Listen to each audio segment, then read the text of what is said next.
Oui, enfin, si vous voulez, moi, il me semble que là, il y a un axe de réflexion qui nous vient de l'écriture, mais qui éclaire la raison aussi, c'est de dire que tout être humain nous advient comme une image de Dieu dont on ne fait pas d'image.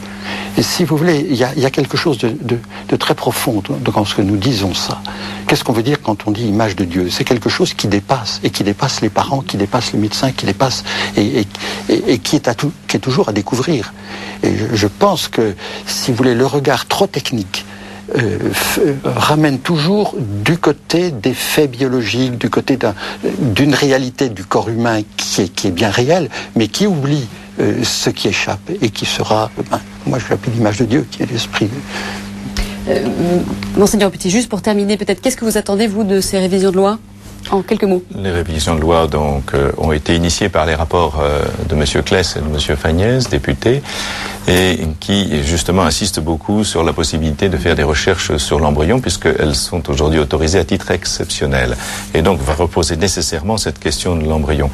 J'ai eu à rencontrer très vite, parce ces qu'on arrive à la messieurs, fin, là. et donc je pense qu'il est très très important que nous continuions cette réflexion, parce que nous sommes en train d'engager la société de l'avenir.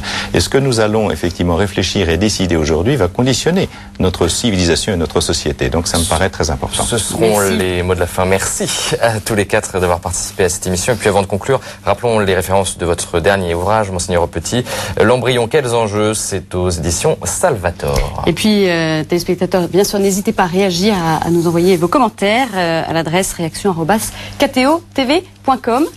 Voilà, merci à tous les quatre d'être venus. C'est la fin de ce KTO Magazine, à la semaine prochaine.